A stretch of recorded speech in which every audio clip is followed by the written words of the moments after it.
right, guys. Thank you so much for joining us. I appreciate it very much. Right now, unfortunately, we are banned from going live on Facebook, and we are only going to be live here on BB3 TV's YouTube channel for now. So what I need you guys to do, if you can, please go ahead and share this video out to your groups. You're still going to get the content, but it's going to be incredibly helpful if you go ahead and hit that share button and get it out to you and post it into your groups. You can also watch this as a replay. So, you'll still get the information, guys. We are going to jump right in here. This is the PCWA 160th Battle of Gettysburg podcast, and what we're going to be doing here is just talking a little bit with some of our coordinators and our commanders, our Union and Confederate commander, as well as our overall Cav commander, John Andy, Chris Sanders, and Mike Lavis. So, guys, without further ado, we're going to bring these gentlemen in. How you guys doing? Welcome to the show. Hey, thanks a lot. Thanks for having us. Thanks for doing this, Dustin. Thanks, Dustin. Yeah, absolutely. And I'll tell you guys, we're getting a ton of feedback from people who say, we love that you're doing this because this doesn't happen very much. People don't actually get to interact with people who are coordinating these events, and it's giving them a kind of like a voice. So, so they all appreciate it. I appreciate you guys being here. So, and seriously, I publicly want to thank you all so much for your help, because honestly, without you, this would be very, very, very difficult for one person to do. So, John, Mike, Chris, you guys, sincerely thank you.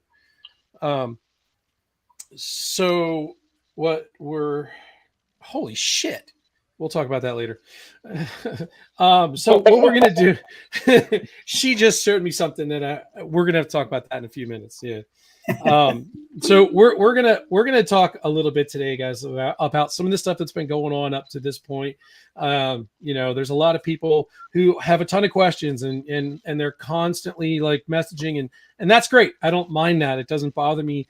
It is a little strange to get text messages at 1-2 o'clock in the morning asking where the horses are going to be picketed 10 months out from the event. So that's a little off-putting, but it is what it is. And I'm usually awake at 1 o'clock in the morning. So it's like you're not really disturbing my sleep or anything like that. But this is set up in a way that we have a chain of command. And that's kind of what we're going to really push right now. If you have Cav questions, your guy is John Andy down there at the left-hand side of your screen.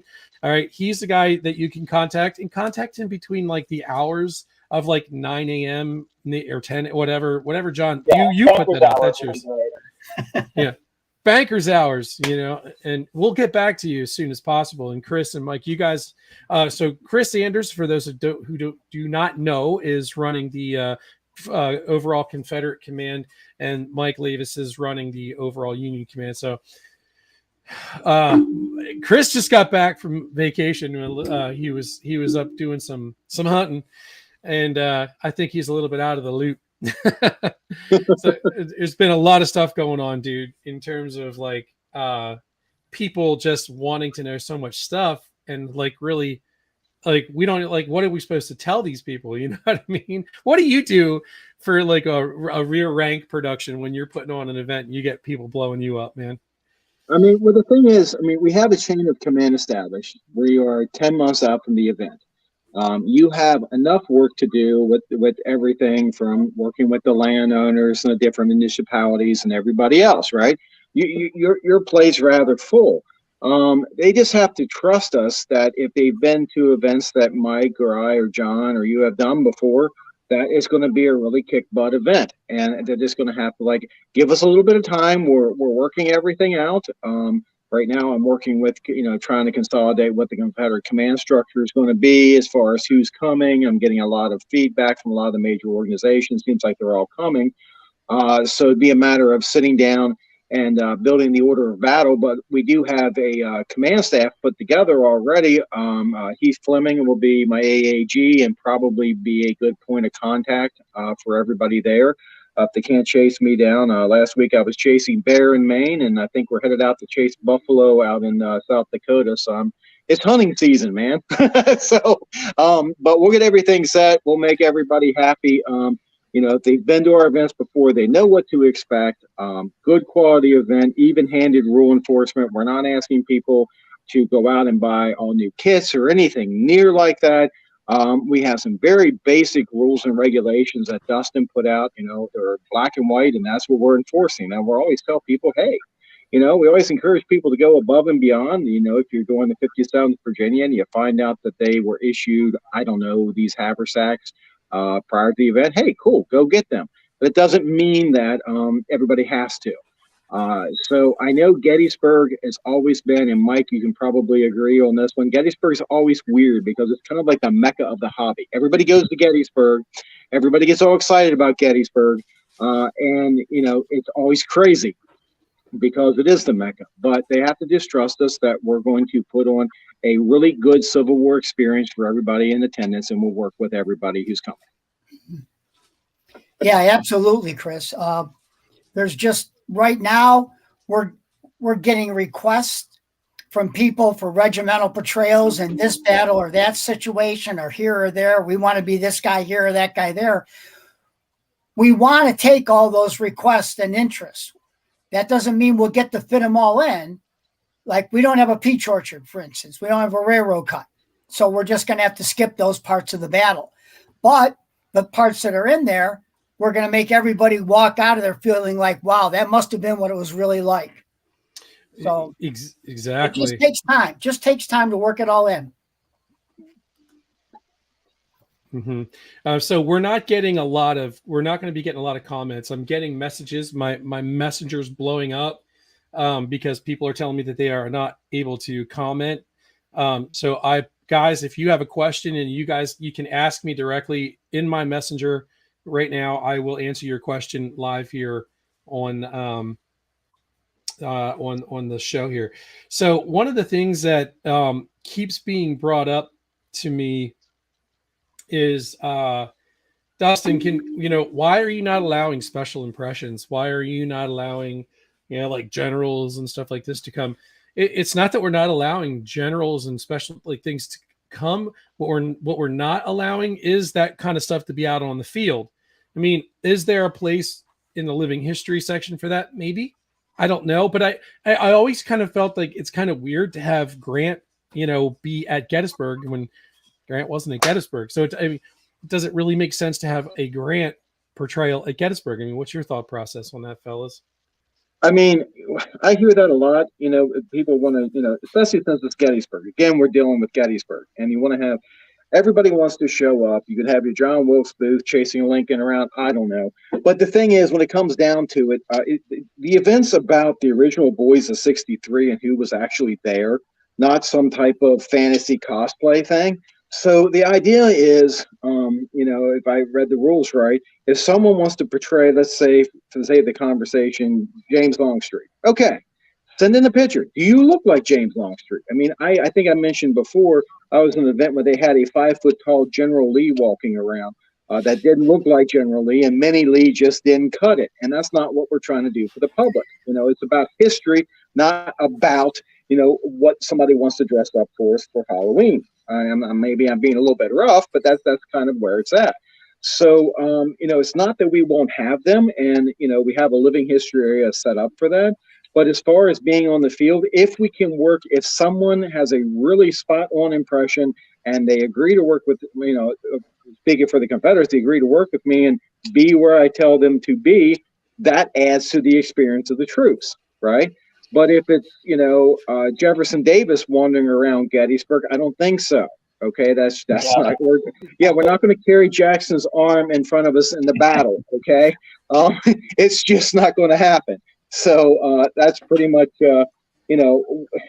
it's tough because Gettysburg has historically been the event that everybody said, we used to have this thing in the 90s where they said, just let the Indian come, let everybody and everything show up and have a Civil Wargasm. That's not what this event's about. Okay. Wow. No. Yeah, I said that out loud. That's funny. Well, hey, Dustin, weren't we talking about zebras hauling a mountain howitzer? Yeah. Yes. That happens. Yes. Please bring it. But you can't bullshit. You actually have to bring it. And it has to be. I It wanna has see to pull the artillery. It's got to be zebra drawing a mountain artillery. howitzer. Yeah. Yes, absolutely. Yeah, But to and it go has to have like along a train of limbers. to gotta have go a whole along with train. what Chris was saying. So, like for the Confederate side, when it comes to special impressions, I know there's a lot of guys in the cab and mainstream cab that are coming from Florida, that are coming from South Carolina, Virginia, and you have a menagerie of, there's people from Tennessee and from out west that are going to come, and so you have their generic impression is going to be based off of like either a deep south impression or a western confederate impression. But what we're going to be asking for guys to do at this event is it's going to look really hokey if you have all those different, that menagerie of uniforms, and we're portraying a single company of cavalry at Gettysburg, and you have Columbus Depot stuff, you have Richmond Depot stuff, you have Deep South stuff, you have stuff from out west. It's just gonna, and you have and thank you to anybody who's coming from Texas, but it's going to look really hokey if we have Terry's Texas Rangers ride and three guys riding in a company. It's going to look hokey with that type of stuff. That's just my point of view on that. All right, so Walter got in here, so I'm not going to have to answer. Walter, I can see you're able to comment now, so if you have a question, go ahead and ask it. Basically, Walter did ask me or made a statement rather in Messenger that if you're going to be, somebody famous, a portrayal, you should have, something that you're doing. Here you go. Specific general impressions should have a real function during the specific battle scenarios. That's yes. And that's how we're playing it. We have a great Buford coming. This guy looks the part. I mean, he's built like Buford. I mean, he's John. We've had conversations with this guy. We've seen his photographs. I mean, what do you think? I mean, this guy is good. I had a great conversation with Gus, and I think by his demeanor and everything, it's not going to be like when you go to an event and you see the 100 Lees and they all look different. It's like kind of like an Elvis impersonator. You see one, but then you see 100 others, and they're all different shapes and sizes. It's this guy, I think, when we're there and we're forming up on Friday morning, getting our cavalry, however many guys we have mounted, and you see this guy portraying Buford, and he's going to lead us out, and that's going to get guys pumped up. And it's not there. It's there for the spectators, yes, but it's also there for the guys to say, "Hey, this guy who's there, he's not just doing a special impression. Like, he has a position, whether that be like direct command or not. That is up for the powers that be. But also, it's hey, this is all real. This guy isn't just there to be potpourri, whatever you want to call it, window dressing. So yeah, I'm pumped up about that impression.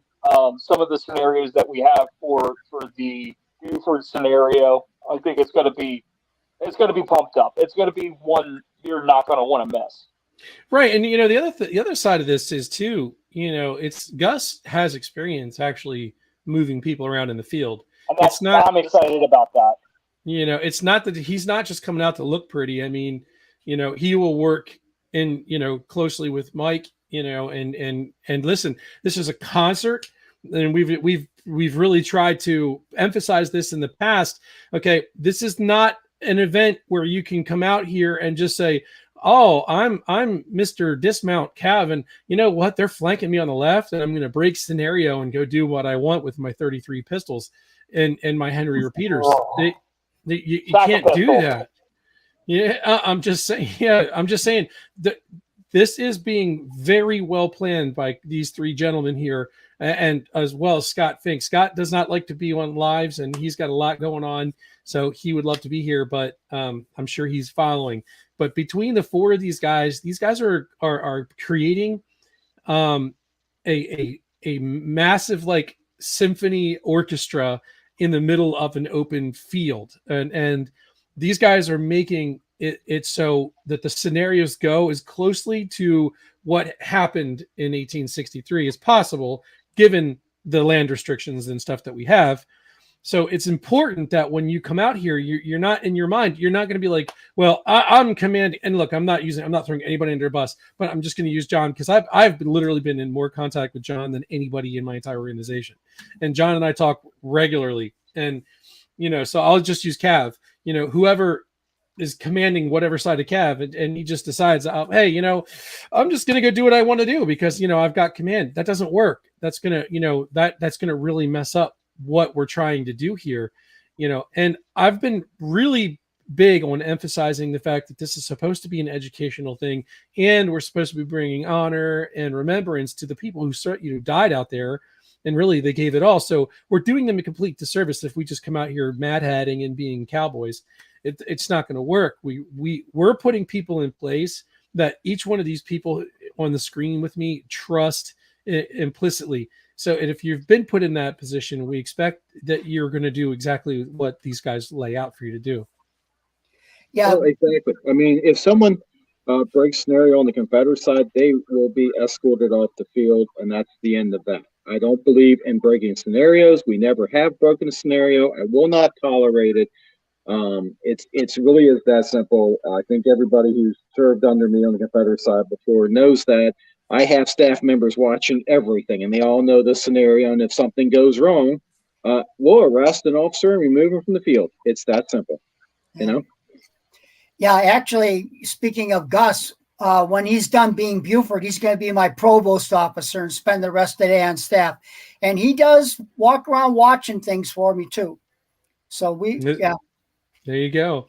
And it's not that we're trying and look, I'm gonna refer to an email quickly that was sent to me, and it's lengthy, and I'm not going to get into all of it. There are bullet points on here, and it said, "Look, I have no problem with reasonable attempt to produce camps as close to what the public would have seen in 1863 as possible." I love his emphasis on that the public would have seen. I mean, I think he's trying to be snarky with me a little bit. The public wouldn't necessarily have been involved with military camps, but I'm sure they would have at some point. I mean, these camps are all around people's towns. So, but we are not rich people. And despite what you say, the rules have been posted to us could not be more explicit or more emphatic. All participants must be in period dress from 7 a.m. Friday through Sunday after the battle. Okay. All right, maybe I should rewrite that one. After the camp's closed, if you choose to be in your, your camp and you want to take your stuff off and whatever, that's fine. But if there are authentic, are people who want to be be immersed, they have the option to do that as well. But what I don't want to see is like this whole cross-pollination thing. If you're going to take off your stuff and be in your cities, do not go walking to hanging out or trying to hang out with the guys who are trying to have an immersive experience. Common courtesy. We had some experience with that once, actually through a Confederate unit that I know. And if I may make a suggestion there, Dustin. Sure. Leave that in the hands of the battalion and company commanders. Absolutely. So that nobody can go up to a battalion commander and say, well, they said on the live stream that I can strip down, when the battle's over. No, it's up to the battalion commanders and the company commanders, what they are doing for their regiment, for that portrayal, for this reenactment. Leave it in their hands. Let them earn some money. Let them earn their pay. Yeah. I like that, and honestly, I'm not interested in micromanaging this thing at all. No. That's why you guys are. And thank God for you guys, because that's your job. You guys can screw with that shit. I'm not even worried about that. Oh, please take notice over here, on this side of the screen. Like, I'm sorry, right here. This says parental advisory. This is explicit. We do swear on here from time to time. We are adults, so just keep that in mind. The other thing is, this one gets me. This bullet point really kind of gets me because it makes me kind of chuckle. It says all military impressions must be of the 1863 time period. Like, you really took the time to put emphasis on that. Last I checked, we're reenacting Gettysburg in 1863. Oh, That's exactly. the last. I mean, a lot of times, because it is Gettysburg, what I alluded to before, people want to show up wearing, 1861 impressions. Sorry, that's not really. We're talking basic mid-war impressions here, folks. It's not rocket science, okay? Because I think a lot of people want to do that because they want to draw attention to themselves, maybe. Look at me in my really cool uniform. Aren't I really cool with a plume that stretches to the ground that I have to have training wheels on? But the thing is, dude, it's 1863. This isn't about you. This is about them, what they did. Okay, and we're trying to portray them. That's the acting part of reenacting. We're trying to portray them as accurately as possible. Mm-hmm. So, we don't want people showing up, wearing 1861 overshirts and things like that and pretending like they're Weeds Taggers or something. It just doesn't happen. So, sorry. I mean, might call me an evil person, but, history matters. It does. And look, I'm sorry. Yeah, but Chris, what we put out. Chris, you're hurting their fun. They're just trying to have fun, Chris. Stop doing that. You're hurting their fun. Well, I'm bless their hearts. This is You just said something in Southern. Honey. Kearney. I love it. It's like with one issue that I've seen in the mainstream cav, and this is going back a couple years, but there's folks out there that like to show up with paint horses, and they're dressed up like Louisiana Tigers, and there's no room for that at this event. I'm sorry, these crazy, hey, look at me type of impressions. That's not the mindset of what we're trying to accomplish here. There's a lot, and I know a lot of these folks, they're concerned about the accommodations and stuff like that. Again, from my point of view, where I'm standing is my horse going to have shade? Is my horse going to have this? Yes, that is all going to be taken care of. So just trust in the event. This isn't anyone's first reenactment. We're going to accomplish these things. We don't want to get quagmired into answering every other day. Yes, your horse is going to have shade. Yes, there will be water. Yeah, like, that's simple. It's really simple shit, man. That's the stuff we should be focusing on, like the big picture stuff, not whether somebody wants to dress up as Mary Todd Lincoln. That's what we should be wearing. I mean, that is like real stuff. This rest of the stuff, look at July 1 through 3, 1863, and go, was Mary Todd Lincoln riding about in a carriage? No. Okay, moving on. We don't even have to worry. That's just common sense. Yeah, absolutely. And hold on a second. All right, so Dustin, this just came into me. Dustin, don't change uniform standards. Some of us want a full immersion event. Seeing someone walk around camp in street clothes will ruin that for those of us who stay in character all weekend. That's not from me. That is coming from a gentleman who is watching the show who could not comment. And it's not that I'm not changing uniform. Listen, I think what needs to be really expressed here is notice that I put out some pretty good uniform standards that aren't hard to follow. I mean, it's really easy. It's not like even full blown like campaigner, like your stitches need to be perfect and your buttonholes need to be hand sewn. We're not doing all of that. All we're doing is asking you for simple things. And I for the people who are really going to come out here and put themselves into this, it's not fair to the efforts that they're putting in for somebody else to just come out and be careless and not give a shit. You know what I mean? All we're asking for, and this is not me. Listen, this is not a mainstream event. This is not a campaigner event. This is a Civil War reenactment. That is the biggest thing I stress. But I will not come off of the standards that we put out, because we've all agreed on these things. Some of these guys don't even like that I'm being lax with some of the stuff, but they're willing to work with it because of what this is. Okay. And that being said, all right, everybody can still put in a little extra effort, just a little. We're not asking you for much. Just care about what you're doing out there, because it's not about you. It's not about me. It's not about Chris. It's not about Mike. It's not about John. It's not about Rick. It's not about Scott. It's not about us. It's not about the PCWA. This is about the men who did it out there for real, and us educating the public in a way, okay, that they can actually walk away from this and feel that they've actually taken something away from this, and maybe actually learn something other than, oh wow, you can get funnel cakes at a Civil War reenactment. I'm with you. You know, I mean, the idea is that this is going to be an educational event. And listen, there's going to be living history. There's opportunities for you to bring your artillery pieces that are not full size. You bring your full size guns. They're going to be used in the field. If you bring me a mountain howitzer or anything like that, you can keep, or even bring your mortars. They're going to be in camp, and you can do demonstrations. You can talk about where this would have been used. Educate the public appropriately. We've got an entire ZUAV unit, that does not even want to take the field.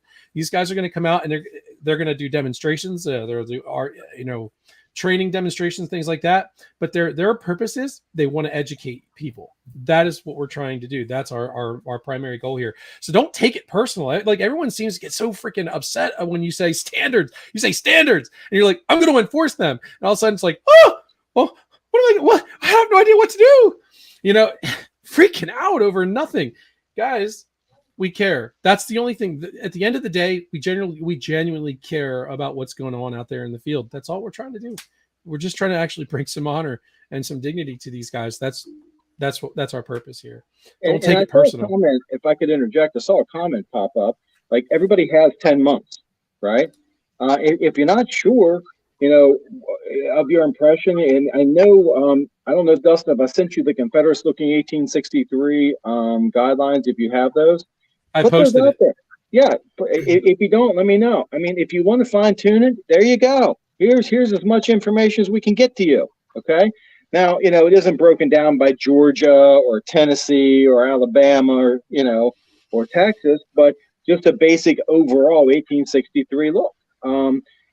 Again, it's not required, but one of the fun things about this hobby is learning, right? Trying new things. Okay. And if you haven't been out on the book of face recently, there's a lot of good used gear for sale out there. I mean, Christmas is coming. If you're worried that you want to wear your Richmond Type 1 to the event instead of a Richmond Type 2, well, I'm pretty sure for less than $100 you can find a Richmond Type 2 out there somewhere, a real good quality one, right? I mean, it's there. It's really easy. All day long. So, guys, a couple of things really quick. I'm going to change the pace here just for 1 second. We're talking about generals who were not at Gettysburg, like this CDV of General Kearney, who was killed in 1862. This is a genuine, real CDV in this photographer case. It's old. It's cool. This is going to be auctioned off during the event. We're doing that to raise some money. It's a cool thing to do.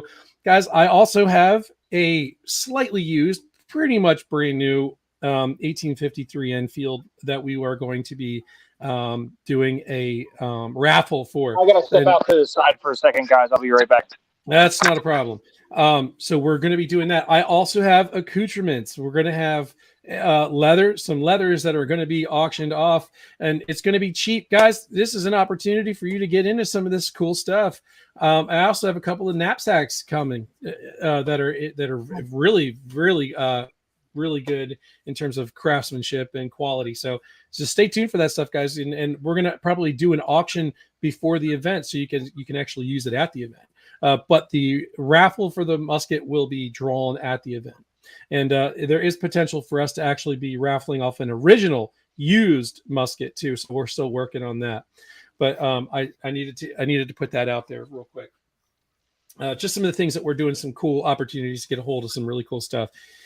The other stuff is too, I keep getting questions. I just got a question on here. Dustin, how come you never talk about civilian stuff?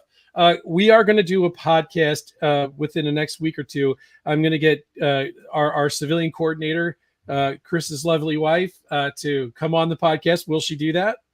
Yeah, we'll get her on here. Don't worry. We'll okay, we'll work it out.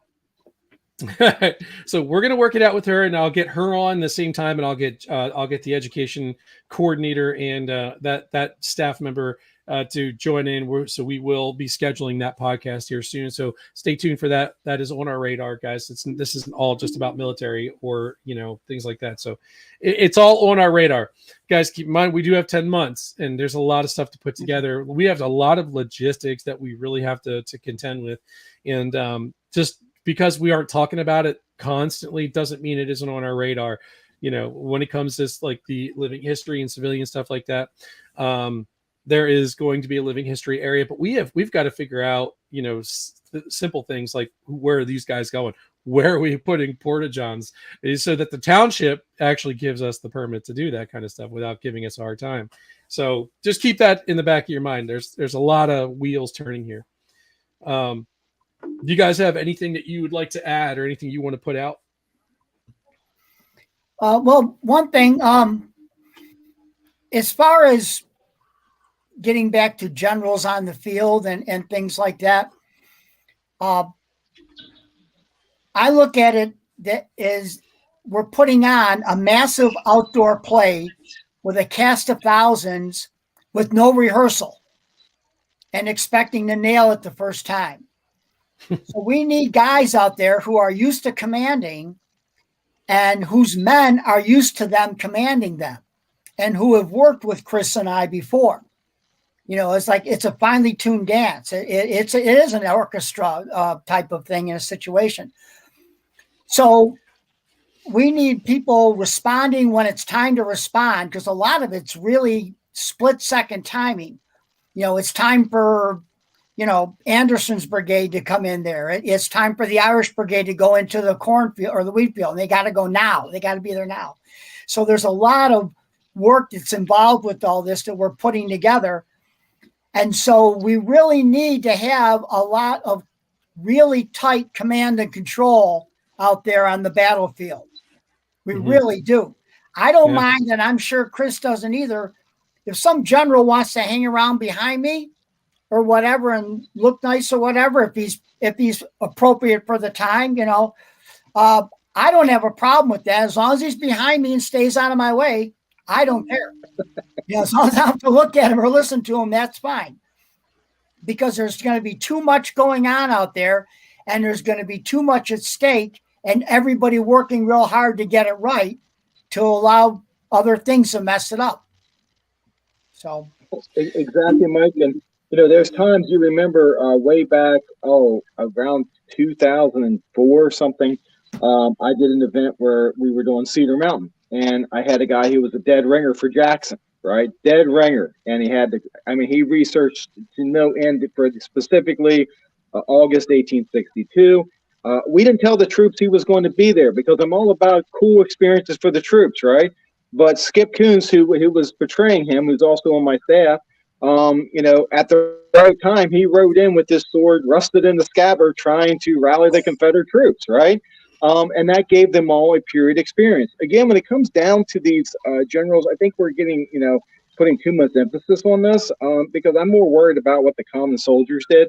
But, when it comes down to it, I want to give the troops in the field the best experience they can, the best Gettysburg experience they can, and the best scenario-specific experience they can, okay? Bravo. And if we have somebody who can do it right and will portray it right, fine, we'll work them in. If not, they can feed their ego someplace else. That's it. Nothing else needs to be said about it. That's an awesome way to put it. Yep. Nothing else needs to be. It's not that we're trying to be dickheads. It's just it's got to be right. It's got to look good, and it's just going to be, guys. When you hear all this, and there's people watching this or are going to see this later, they're gonna be like, "Yep, he said it's not a stitch counter event," but they're talking the way they're talking. It's a stitch counter event. No, it's not. It's just an event where we give a shit about the way it looks. And here's the thing: when you turn around and you look back at this, and you see videos of this, because there's going to be professional production, you're going to look back and you'll be like, "Wow, I was part of that." and you will have a sense of pride that maybe you wouldn't have if you just come out here all haphazard, not giving a shit. You're part of something that's bigger. You're an important part of this. So it sounds like we're being harsh, but we know that without you, we can't do this.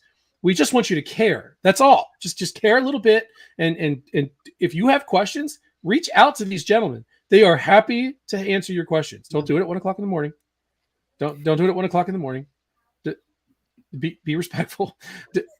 But reach out to them; they'll answer your questions. So that's where we are with that stuff, guys. And just to keep it in perspective, there's a lot of wheels turning here. We've been blessed to work with these incredible landowners who just are super excited to do this. And we also want to put something out there that they can be proud of too. And we want them to know that we sincerely appreciate what they're doing for us, and in such a beautiful place to have it. Guys, this is a blessing. So let's really focus on doing this in a way that brings respect to these people too, and not wasting everybody's time.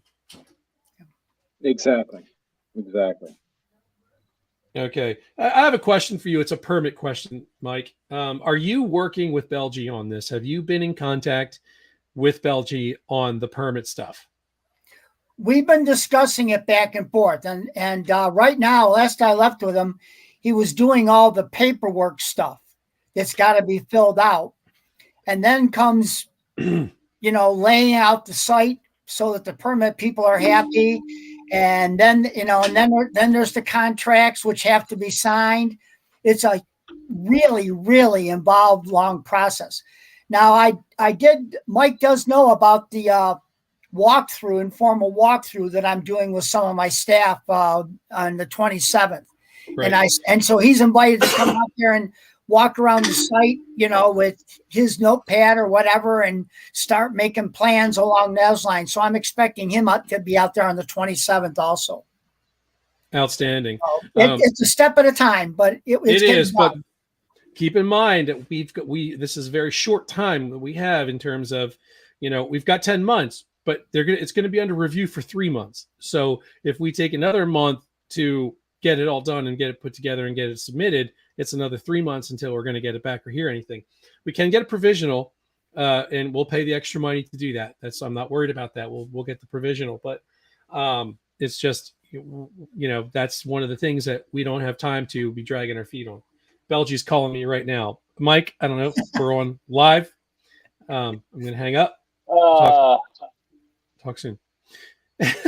Yeah, but the thing is, if no one's put on a Gettysburg event before, I have back in 2008, I will tell you, Gettysburg is used to having Civil War events. Now, if you've never put on an event before, period, you have no idea what Dustin and everybody's going through putting this together. It really is a labor of love. It's really intense. But Gettysburg, especially because of the townships who've seen many events and have seen less professional organizers make a mess, they have real stringent guidelines for their permits. I remember in 2008, I had to, in the township I was in for at high tide, I had to draw out every single parking spot for the event per township code on this huge satellite photo about the size of my office here.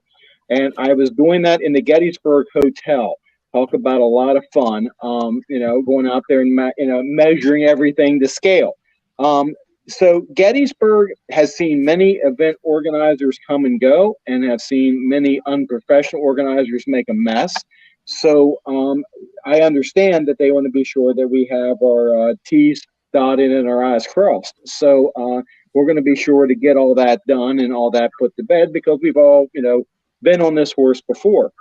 So everybody, don't worry about that. It's just a matter. That's what we should be concentrating on right now, not someone who wants to come out and betray, Claiborne at Gettysburg. Okay. So, that's the type of thing we need to be working on, Exactly. It's not that the stuff isn't important to us, guys. We want to make sure that this happens. and everything is lining up. Everything is going well. I've had useful and fruitful conversations with township individuals. So, I mean, I'm not concerned, but there is a lot of I's, there's a lot of T's, and they all need dotted and crossed. So it's a process. Just bear with us. We're working on that kind of stuff. If I can add something to that, Dustin, is like with the horse thing, I have a handful of guys that are hitting me up about cab stuff, and yes, that is in my purview. But guys, remember, you're not the center of the universe, and you're not. Yeah, your opinion matters, but you're not this special snowflake where everything has to surround you. We have mounted artillery potentially coming. We have wagons potentially coming. We have officer horses that we have to attend to and make sure that their logistics are set up for them. So there's a multitude of animals going to be all around this event. So it's just not cab horses or the center of the universe here when it comes to animals. We're going to have animals all over the place. So yes, my focus is there, but my focus is also in 5 other areas. So that's, again, just bear with us. Your opinion does matter, but also remember there's other equine things out there other than just cavalry. There's a multitude of different things out there. Yeah, and it's all being thought of. It's all being taken into consideration. It's not that we're not ignoring anybody. It's all being and guys, suggestions are good. It's impossible to think of every little detail. You might come up with something that we're like, wow, shit, we didn't really think about that. But when you message me at 3:00 in the morning, you're like, make sure you got something down to deal with the water so it doesn't get muddy at the water points. I mean, we know that. I mean, we've all been around this for a long time. It is, but it's important and it is on our radar. So, we do appreciate the insights. It's good. So don't, it is on our radar. So, guys, I know Chris has to get out of here. So, if anybody has anything for Chris, just reach out to him during, banking hours. Do you have anything you want to put out before you take off? Well, just that I'm working with a lot of the standing organizations. One of my goals is to keep the organizations together, right? So they all serve under officers they're familiar with and I've worked with before. So we're putting everybody together. Nobody has to worry about, well, I'm going to get shifted from my organization to that one. No, we're not doing that. Okay. We're going to respect organizational status. We are working with them to make sure we at least have decent sized regiments on the field. As we talked about before, we're not going to have 50 men in one flag and 25 in another flag. That's not going to happen. But we're working real hard on that one. Anybody, if you need to find me, you can email me, you can call me. I'm pretty much up around the clock. So you sleep when you're dead. So you can catch me pretty much anytime. But I can tell you my big focus now is I've worked with Mike many times and John and Dustin. And it's a matter of sitting back and going, let's look at the ground, put together the best scenarios we possibly can so that people can get a magic window to the past and feel like they were actually there. And that's my primary focus. So wait till y'all see the wheat field, guys. It's awesome. Yeah. Wait till you see the wheat field. Wheat field is really good. Yeah. I cannot wait. I am excited for that. And I hope we can get the regulars in there, I mean, just the whole 9 yards. It's going to be incredible.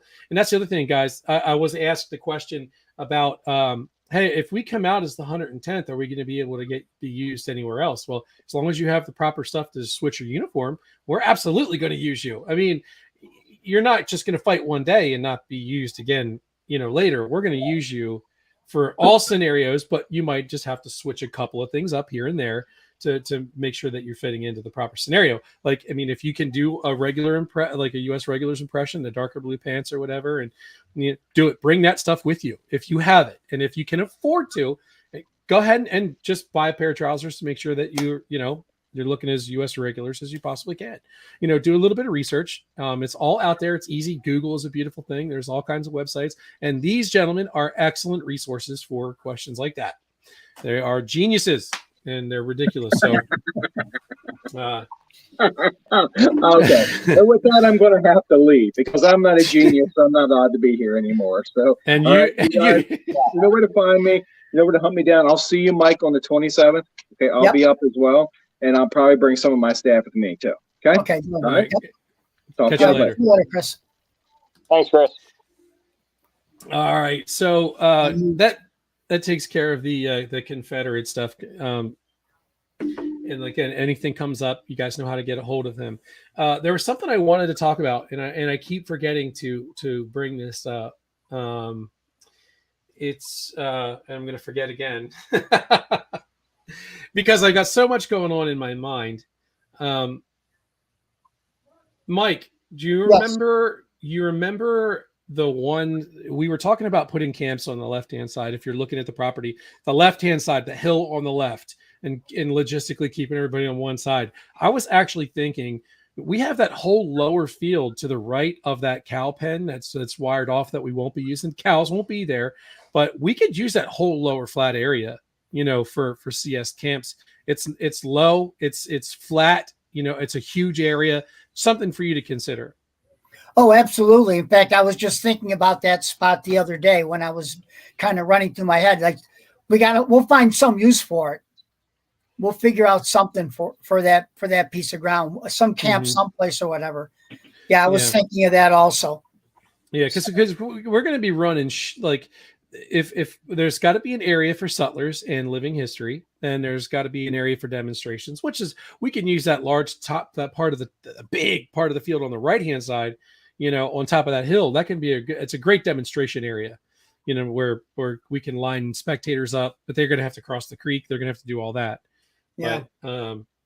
But really, we've got such an awesome opportunity to do like a Willoughby run scenario that first day, but we have to be considerate of the fact that that's good. Their troops are going to have to line up along that camp. If we have camps all set up there, they're going to be lining up along the camps to actually go right into the fight. So that's something that we have to consider too. Yeah. And we've really only had one solid look at the ground. And we did that with the idea of what we think would work here and there. Now, the wheat field's pretty much a slam dunk. I mean, it looks great. It's just a question of making the troops come in and out at the right time. Yeah. But the other sites, I think we're going to have to look at some more and look at some more in terms of what we expect of numbers. And like, for instance, the amount of cavalry we're going to have or the amount of cannons we're going to have. And reinvestigate some of those things and fitting in Buford, but making sure we got the Iron Brigade, but then we got all the rest of the Union. We're still playing with a lot. We're still looking at a lot. I think we have the right template down, but it's 10 months. It'll be a work in progress. Right. But I'll tell you, people do not understand when they're asking us these questions. We have a great piece of property and a lot of acreage. There's 118 acres just for parking. Okay, so this is going to work out very nicely, but it's like threading a needle right now because we don't want everybody on top of each other. There's areas that we're going to, but the reality of it is camps are going to have to be spread out a little bit. They're going to, one CS is going to be on one side down the lower end, US on the upper side. And why shouldn't we have a separation? I think that's more authentic anyway. And then there's going to be an area that's good for cav, and there's trees. I want to put all the cav up in the trees on top of the hill. And can we separate? I mean, if camps have to be, if cav, and this, John, this is kind of a question, and so I'm asking you this maybe as a kind of a question. Is it okay, to put CS and US cav camps relatively close together, like in that same block of woods? You know what I mean? But it addresses the question: are we going to have shade for the horses? I look at it like this. At all points, I would not want to have the camps right on top of each other because it's just for a couple different reasons. But what's over top of all that is safety. Safety for the people and safety for the horses. Because of the property, if that's our only option, that's our only option. I can't go out there and plant more trees. So you can say what you will. Oh, our camp was. If that is the case, we'll try to keep as much separation between those two camps as possible. If that is 100% what we're going to do, I'm going to try everything in my power, and the people that are working with me on the horse end. Again, this is up to you guys as participants. Register. The sooner you register, the sooner we can get these numbers in and say, okay, we're going to have 40 horses. No, the next month there's 60 horses. There's 70 horses. Now we got to start, working with numbers on, do we start limiting this because of the space, or do we have an unlimited amount of space? It's all calculations, but it depends on you guys as participants to register early. Somebody's going to come to the event, get them to register. And that way we can start working with these numbers and seeing the logistics, putting the logistics together. The logistics are going to be different from if we have 80 horses to where we're going to have 200 horses. Because that means more water troughs, that means more hay, that means more locations for all of those things. So it all puts into play. But to answer your question, Dustin, is I would love to keep them as separate as much as possible, but that does not overweigh the safety of the animals. So as much as I, as an immersion reenactor, don't care for that, I still would, biting my tongue, I would do it because of the safety of the animals and safety of the participants. Sure. And that's the way to be. And look, first and foremost, and that's what we care about more than anything, is the safety of the participants, the spectators, the animals. Okay, that's first and foremost. Nothing is more important. We all got to go to work on Monday. I mean, that's right. That's right. And so we do care about all that stuff, and that's really important. And if you guys go check out go to Google Earth and and if you're Cav, do this. Google Earth, it's 1289 Black Horse Tavern Road. You can see that there is a large triangular shape area of woods that is on the top right-hand side of the property. Only one sliver of that piece of that woods is actually on the property that we have contracted. The other portion of that woods is on somebody else's property, but they are willing to allow us to use that wood. There's wood. So we're going to formalize all that here in the future.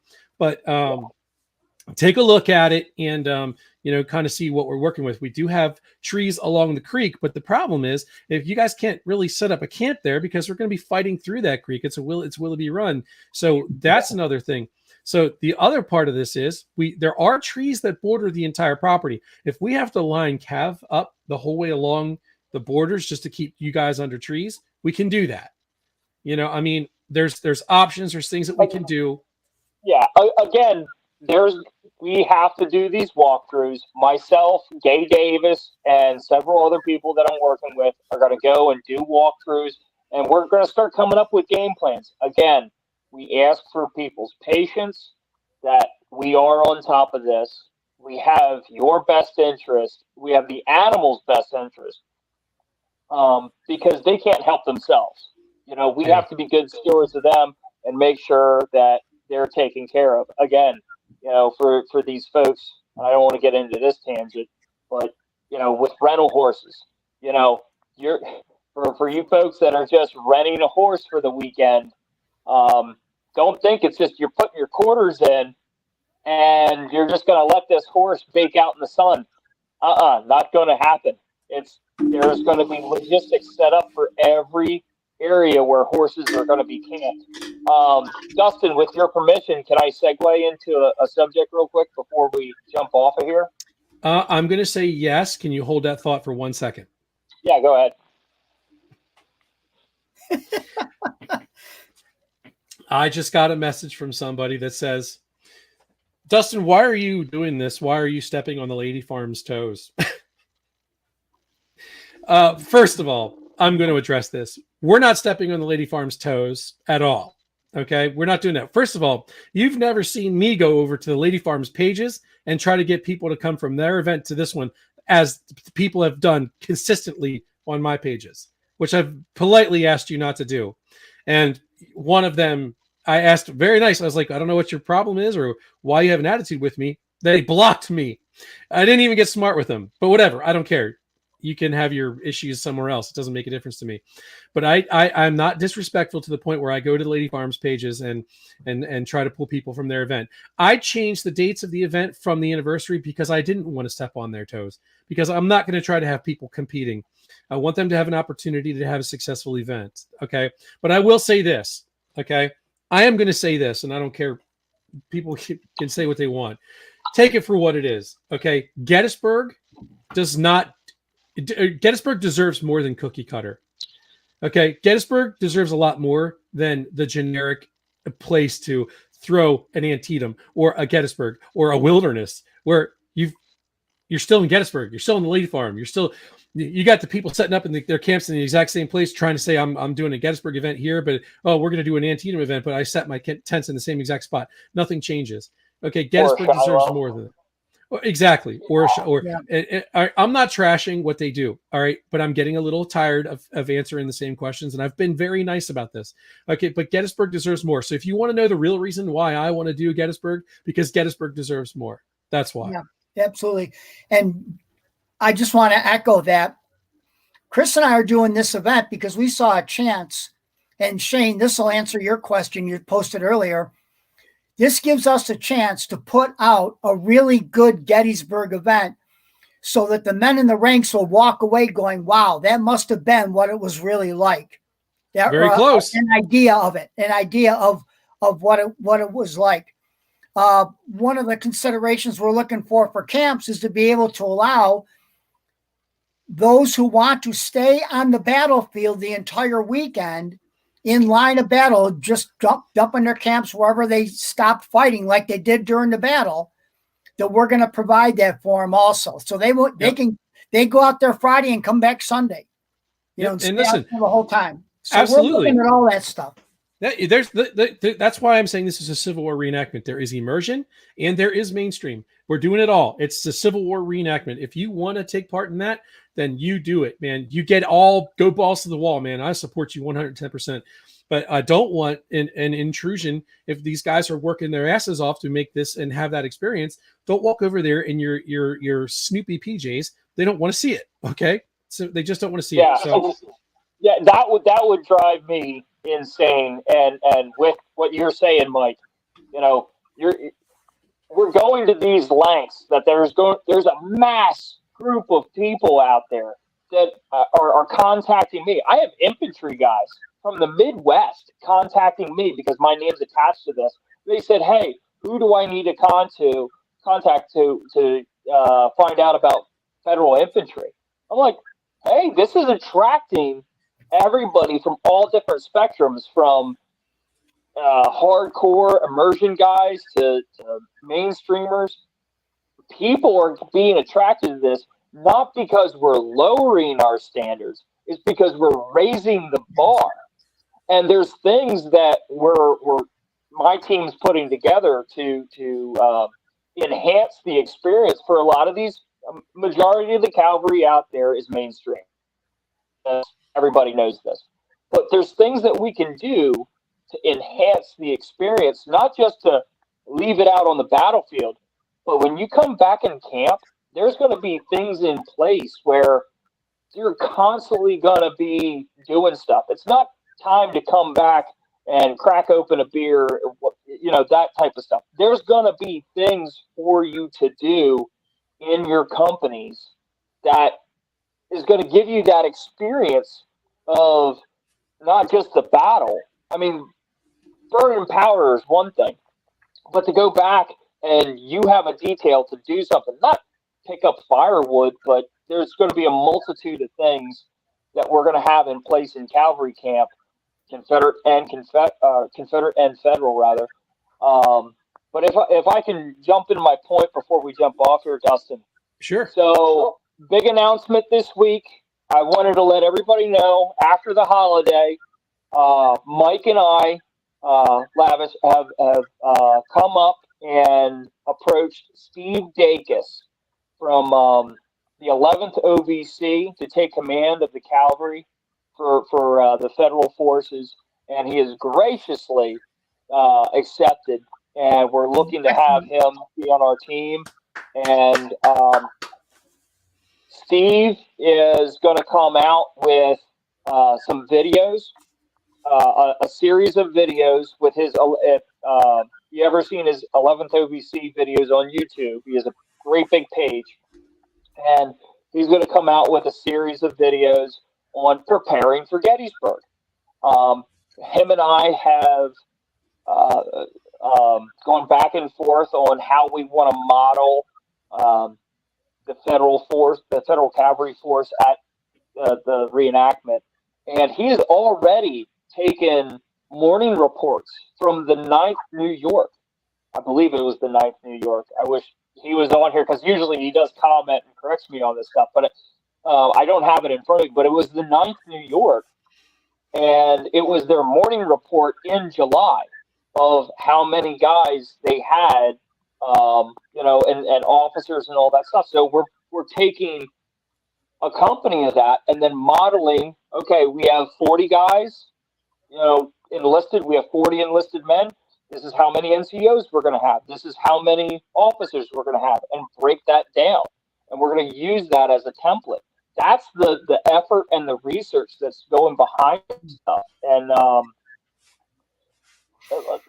to say it lightly, this isn't a place for Snoopy PJs. when you're going to that level of research, where, I mean, just on my end, we're looking at doing group buys. So, period problem, period solution, right? Yeah, right, Dustin? I love it. Absolutely. So that is a motto that we're going to use in the cavalry, and I think that's a motto that we should adopt for this event. You have a period problem, you have a period solution. So I know there's a lot of folks out there that don't have period buckets. So we have contacted a tinsmith, and we're going to get a run of period tin buckets. I also have a guy, I yet to hear back from him, on wooden buckets. So period problem, period solution. We're going to come up, we have designs to build period looking wells that goes over top of the water troughs. Some folks have seen this at Liberty Rifles events. We're going to construct a couple of these, as many as we can, to cover as many of these water troughs. Because I really, if I can cover every single water trough, that'd be awesome. I don't want to see one modern water trough. If we can cover them all up, that'd be great. But we're trying to do these things to enhance your experience. But it's up to you as a participant to understand. It's like, oh, all this modern stuff's covered up, but yet I'm wearing, New Balance sneakers out to the battle. Like, that's not going to fly. Nope, that dog just ain't going to hunt. No, that dog ain't going to hunt. But yeah, big announcement. Steve Dacus is on the team. Big deal, man. Steve, that you watch this. Yeah, a great asset. Plus, too, there's some other guys that are in his circle of people that are also big names. I don't want to throw them out yet, because they may murder me. But there's a lot of really good folks out here that care about their impressions, and mainstream and immersion, that want to be a part of this event for the Cav. And I'm really excited. I'm excited to work with you, Mike, on this. And I think we're going to put on a really good show. Absolutely. And guys, look at you gotta look at this like an opportunity. This is an opportunity. Don't look at this as like, oh man, these guys are being stitch counters. No. Please get that out of your mind, guys. Please get that out of your mind. This is really something we're trying to create an experience for you. Looking forward to hearing what the guidelines will be. Greg Morgan from Alabama. How you doing, Greg? Thanks for jumping in. We do have the guidelines posted. Go to Facebook, the 160th Battle of Gettysburg reenactment group page. There are guidelines posted on there. I'm going to make some updates. There are some things on there that come across as being a little stringent. Eyewear, things like that. We're not busting people's balls about. I know I put it out there. What I want you to try to do is if you have like transition lenses, don't wear transition, guys. Get contacts. Use contacts. I mean, that is an easy solution. It's not that expensive. If you can't wear contacts, or if you can't afford period lenses, Okay, just try to get an older pair of your glasses. Don't wear transition lenses out there, guys. We don't want to see sunglasses on the battlefield. It just looks awful. I mean, that's my biggest concern when it comes down to that. But to answer your question, Greg, go to that page. And guys, I'm only banned on Facebook for the next 27 days from apparently some old political posts from my normal podcast. I used to do politics, and I've gotten away from that. I don't really care about it anymore. I'm just done with politics. It's not that I don't care about it. It's just not, I don't have a place for it with what I'm doing. And some of those, Facebook dug up some old political stuff, and I've been banned for the next 27 days. So any lives that we do will probably be done here on the BB3 TV channel YouTube page. So guys, go over there and subscribe. If you are not able to comment, it's because you haven't subscribed to BB3 TV's YouTube channel. So guys, please go over there and do that if you want to be able to get your 2 cents in, because we definitely want to hear what y'all have to say. As far as that goes, so we've covered stuff here. I wish we would have been able to get Rick Gist in here to talk to you a little bit about the artillery a little bit more, but we'll have plenty of opportunities again in the future. We are going to do a podcast with civilian stuff, living history and things like that. And I also want to do a podcast that's just reenactors. Let's just do a podcast. Let's get some mainstream guys in here, and let's get some campaigner guys in here, and let's have a podcast where we can have an open dialogue. Good entertainment, if nothing else. It's just an opportunity to air some of this stuff out in a public forum, and let's do it, because if we're ever going to build the bridge between the gap, this is the way we're going to do it, and this is what we're trying to do with this event, and increasing the standards. It's not just a mainstream powder burner where we don't give a shit what your camps look like. You can have your igloo coolers everywhere, and you can have them. Wall tents, Sibley's, circus tents, giant horse trailers with corrals. Just let's have it all. Bring in the zebras. You went there, dude. You just went there. Went there. Hey, do you see up in the corner, advisory? You created this. You created this monster. I certainly did. I take all the credit too. I am proud of what I've done here. No, and I'll tell you, we can't do any of this without you guys, without the reenactors. We can't, guys. We appreciate and respect where you're coming from, regardless what side of the hobby that you're on. But please use this as an opportunity to just look at yourself, put your shit on, stand in front of a full body mirror and look at it, and take a picture and look at a Civil War picture of the soldier that you're trying to just do that. Put your stuff on, stand in front of a mirror and say, you know what? I can make a change right here that would make this look a lot better. That little change that you just made makes a huge difference when you're looking at guys as a whole. Okay. It doesn't have to be, a crazy amount of whatever. And just little things make a huge difference. So this event reminds me of Stones River and Shiloh that were hosted earlier this year and last fall. Looking forward to a big national event in the East for both mainstream and hardcore. Outstanding. Hey, what's up, Paranormal Brewski? Yeah. So guys, thank you all so much for jumping in here today. We don't have to go. We can stay. If you guys got more you want to talk about, we can do that. But real quick, some business. Please go over to BB3 TV on YouTube, guys, and like and follow us over there. Hit that subscribe button, because this is the only way you're going to get the material right now for the next 27 days at least, until they dig something else up on me. And go over to BB3 TV on Facebook and like and follow us over. There's plenty of stuff to do over there on BB3 TV. There's lots of cool things for those of you like paranormals, and stuff like that. There's a ton of shows over there. It's just a great place to get some quality entertainment. So guys, you have anything else? Mike, you have anything you want to put out? Nope. No, we're just working on stuff. So. All right. So guys, if you have any questions for me, feel free to hit me up. All right. I'm kind of like Chris on this. I go to bed at, I try to go to bed at 6 p.m. some nights because I have to be up at midnight, but I'm usually up at 1 or 2 o'clock in the morning. I'm working. So if you message me, it's not a big deal. I can answer you and I'll get Don't back tell to you. them that. Don't tell them that. I know. Here come the You just opened floodgates. Pandora's box. Here come the floodgates. So no, it's Yeah. but I love it. I'm doing this because I really do care and I love it. People ask me like, dude, why would you even like do this? And because But Dustin, I'm going to say this as a friend to everybody out there. Dustin works on this every single freaking day. So please, I'm asking you, be respectful, be understanding, and be respectful again. Don't if you say something one time, he hears you. If you say something 50 times, you're being annoying. And it's like, we get it the first time, we'll approach it, and if it's not in our purview, it's not in our purview. But again, this guy is busting his ass off, and so is everybody else on his staff. So have some understanding. Please don't be professional is the big thing. Please, let's keep this. If you disagree with folks, you disagree, and we'll try to meet in the middle somewhere. But again, please be professional and understanding with us.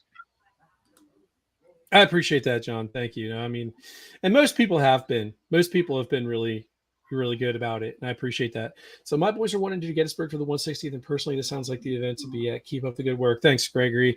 And so, oh yes, I do need to put this out. The website, okay, is slated to be. It is slated to be live, accepting registrations on the 15th of this month. Jim has been Jim Beagley is the guy who's doing this for us. Okay, he has a full-time job. He's a teacher. He's putting up with me, which is he deserves to be sainted.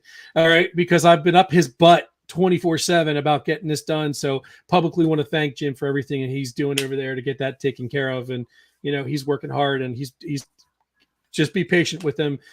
We will have the website up and running. It might have some bugs. I don't know, but we should be accepting the registrations. Guys, write this down. The website is www.thepcwa.org. Thepcwa.org.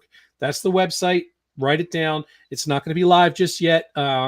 There's some minor details that we're putting in there. We did have to change some things up because of the change in venue and things like that. So that's that. So I'm going to reiterate again for people because this is the biggest question I get repeated over and over and over and over again. What are the dates? It is June 21st through June 25, 2023. It is the weekend before the anniversary. We did that because we didn't want to step on the Daniel Lady Farms toes. And we wanted them to have an opportunity to put on an event and have an opportunity to be successful. I did that on purpose, not because I'm trying to be a jerk. Yes, we wanted to do something that's a little bit different. And it's not because I wanted to hurt the Daniel Lady Farm or anything that they're doing over there. That's not my intention at all. God bless them for having been able to put on events when nobody else was doing it because of COVID and things like that. So hats off to the Daniel Lady Farm for what they've done. So we, again, so we are not the Daniel Lady Farm. We are the Patriots of the Civil War Association. It is PCWA. Our website is thepcwa.org, and that will be live on September 15th. We will be doing a raffle again for an 1853 Enfield 3-band Enfield musket. It is slightly used. It's pretty much brand new. And hats off and a huge thank you to the Maryland Sutler for donating that donating that musket to our cause. So guys, go check out the Maryland Sutler. He is online. Go check him out there and support John Buckheister. And please give him a huge thank you from us and from you when you get an opportunity for donating that to our cause. So John, thank you so much for that. Also, the people are asking, is this going to be like, is the event the whole time? No, you guys can come out on Wednesday, which is the 21st. You can start setting up your camps. You can camp the entire time. The event starts Friday. camps will open to the public. I think we said 9 a.m. on Friday, but vehicles will not be allowed to be in camp. Now we understand that when a lot of people can't show up until Friday afternoon, evening, so we're not going to close you guys out. We will let you get your vehicles in there and get set up, but that will be closed at I think 11 p.m. I think think Friday. it's 11, Yeah, I think we said 11 p.m. Friday, so that's when it'll be closed to vehicle traffic, and then that'll be it. So, guys, do you have anything else? Anybody else have any other questions? Taryn, she's like, I want in that raffle. You can get in the raffle tickets. We haven't set it in stone yet, but I think the raffle tickets will be $20. $20 for a shot to get an 1853. And listen, guys, these muskets are selling right now, and they're very hard to get. Keep that in mind. It's not easy to get these anymore because of COVID and things like that, and getting a quality musket is tough. They're going for $1,500. So you may want to buy a $20 raffle ticket if you want a shot at getting a musket for dirt cheap. Just putting it out there. And also another thing.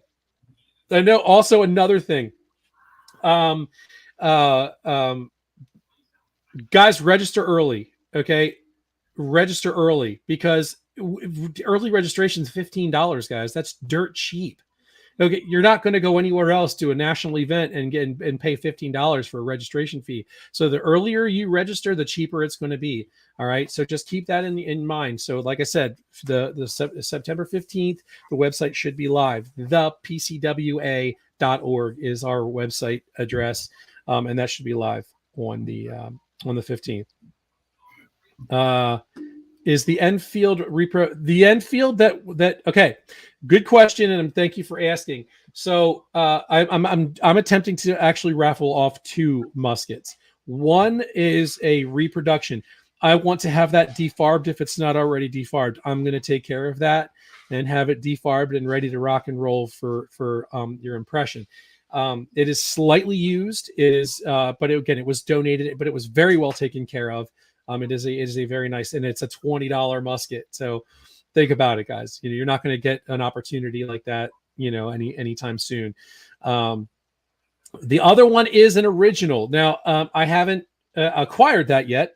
I am working on that. I do believe we will have an original to raffle off, but that will not be a usable musket. That is a wall hanger, and we'll probably do the same thing, a $20 raffle ticket for that. All right, guys. So thank y'all for joining me. John, thank you so much for being here, dude. Thank you guys for everything that you guys do. Seriously, I could not be doing this without you. My sincere and deepest gratitude for everything you guys are doing, man. So thank you so much. Anybody? That works both ways, Dustin. We wouldn't get as far as we are if you weren't thrown in on it. So, absolutely. Well, I appreciate that. Absolutely. Sure. It's a lot of work. And John nailed it. John nailed it, man. I am on this 24/7. Like, I feel like I'm thinking about it when I lay down. I'm thinking about it when I wake up, and I am dotting the I's and crossing the T's, and and we're going to do this, guys. And it's going to be an amazing event, and you guys are going to be proud to be. And I'm talking about reenactors. The people that are so worried about this being a stitch counter event. Stop thinking like that, guys. Stop thinking like that.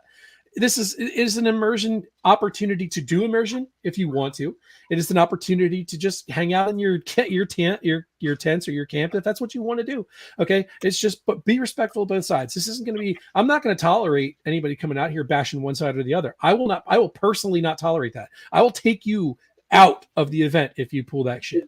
Well, if I can add, and I'm going to be very as nice as I can about this. Because I'm Mr. Sweetheart, and this is kind of Chris Anders-esque.